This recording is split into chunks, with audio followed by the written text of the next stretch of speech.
Saat mata dipejamkan, saat kita tekun dalam doa, kita berbicara dan mengadu padanya tentang hidup, tentang segalanya. Ceritakanlah tentang beban hidupmu di dalam doa. Serahkanlah hidupmu. Doa adalah jembatan bagi kita untuk bersatu dengan Tuhan kita.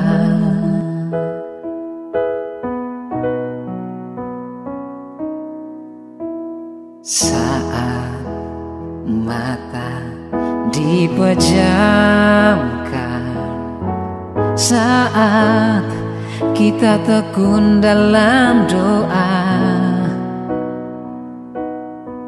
kita berbicara dan mengadu padanya tentang hidup, tentang segalanya. Ceritakanlah tentang beban hidupmu di dalam doa. Serahkanlah hidupmu. Doa adalah jembatan bagi kita untuk bersatu dengan Tuhan kita. Ceritakanlah tentang beban hidupmu di dalam doa. Serahkanlah hidupmu. Doa adalah jembatan bagi kita untuk bersatu dengan Tuhan kita.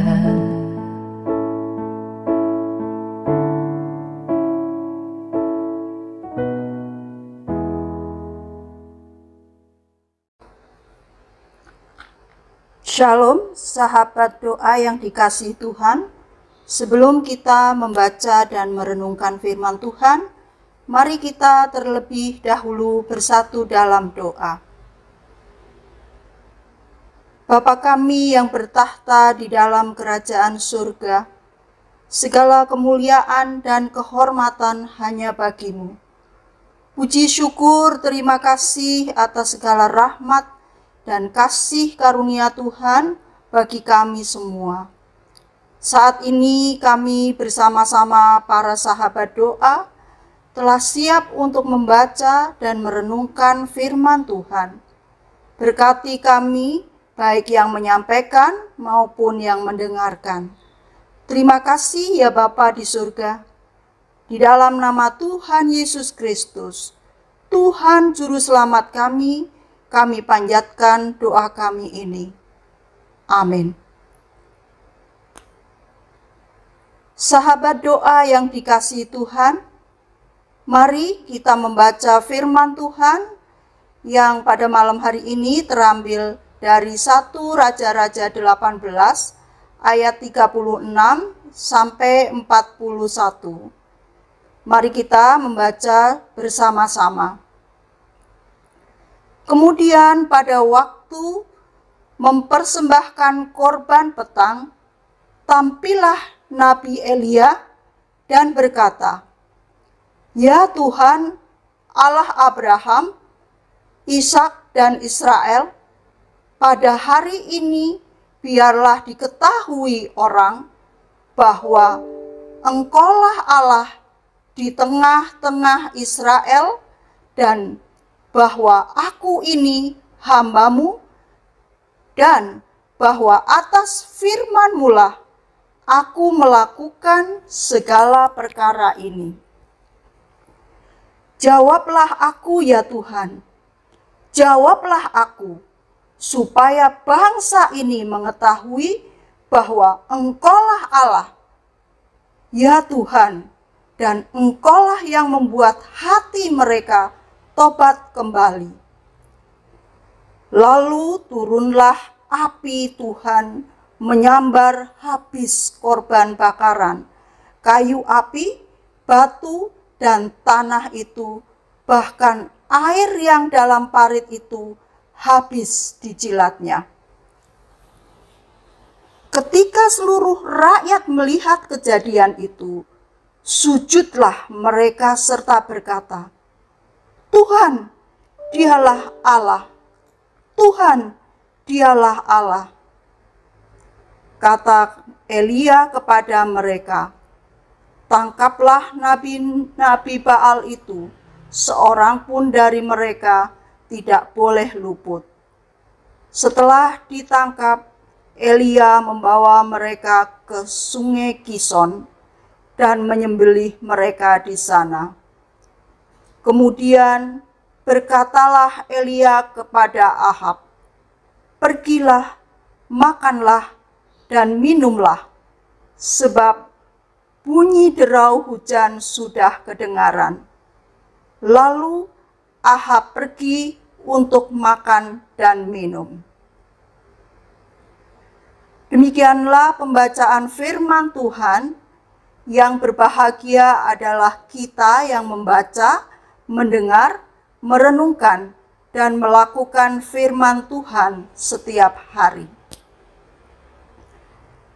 Sahabat doa yang dikasihi Tuhan, dalam 1 Raja-Raja 17 ayat 24, Alkitab mencatat bahwa Elia adalah seorang abdi Allah yang mengucapkan firman Allah dengan benar, yang berbicara bukan untuk menyenangkan orang lain, tetapi hamba Allah yang setia.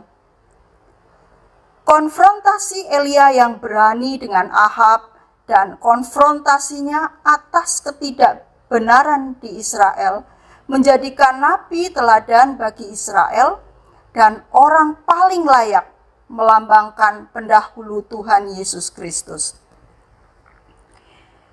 Elia menantang bangsa itu untuk mengambil keputusan yang pasti, untuk ikut Allah atau ikut Baal. Israel percaya bahwa mereka dapat menyembah kedua sekaligus. Mereka bersalah karena bercabang hati dan berusaha untuk melayani dua tuan.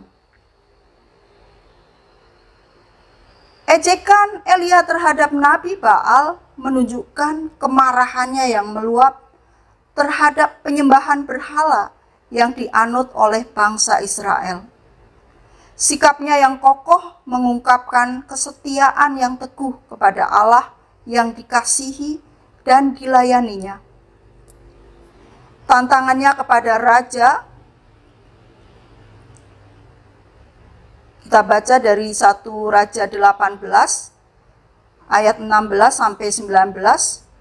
Tegurannya kepada seluruh Israel dan konfrontasi dengan 450 nabi Baal. Bapak Ibu bisa membaca dari Raja-Raja 18 ayat 22 sampai 27. Konfrontasi dengan 450 nabi Baal dilakukan hanya dengan senjata doa. Hanya dengan senjata doa dan iman kepada Allah. Maksud konfrontasi Elia dengan Nabi Baal dan kemudian doanya ialah menyatakan kasih karunia Allah kepada umat pilihan itu. Ia ingin membalikkan hati mereka kepada Allah.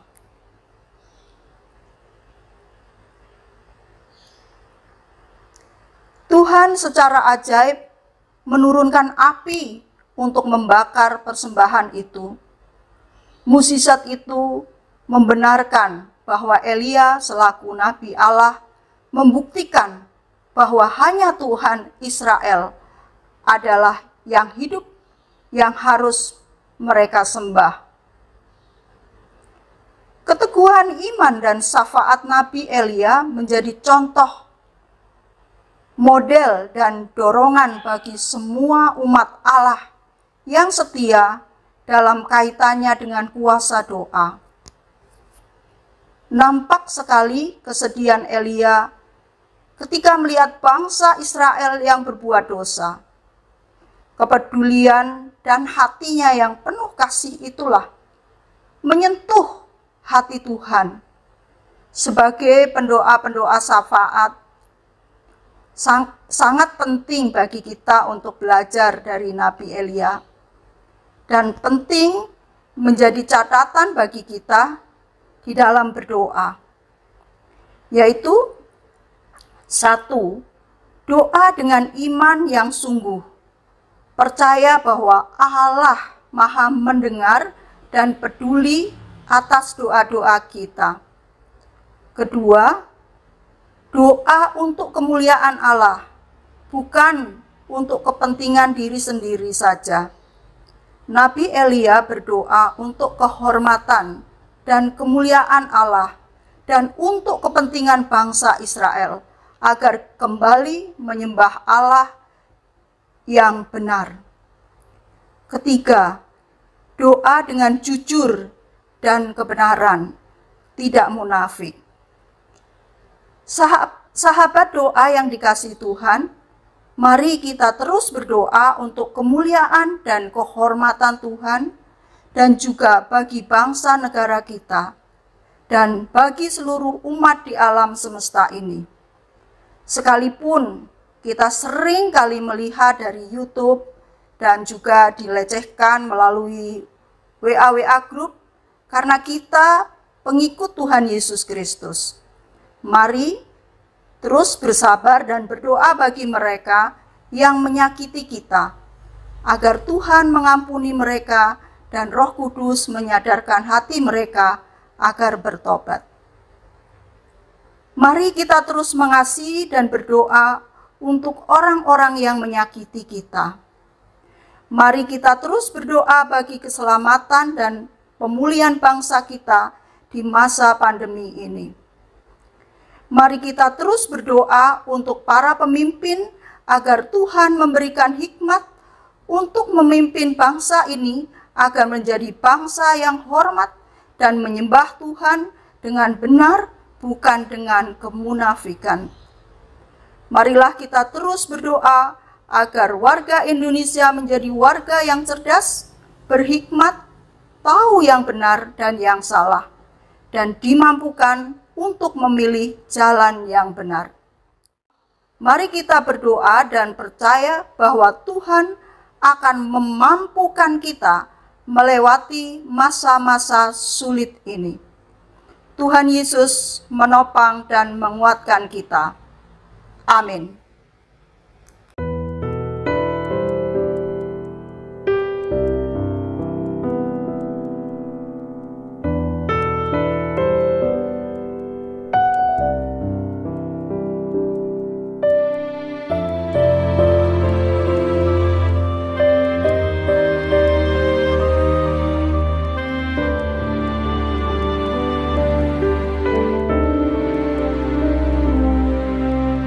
Kau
Kiranya Tuhan berkenan memberkati rumah keluargaku. Apa yang telah Tuhan berkati, diberkatilah untuk selamanya. Sebab Tuhan melindungi, Tuhan menyinari dengan wajah-Nya, memberi kasih karunia, damai sejahtera. Tuhan Yesus berkati.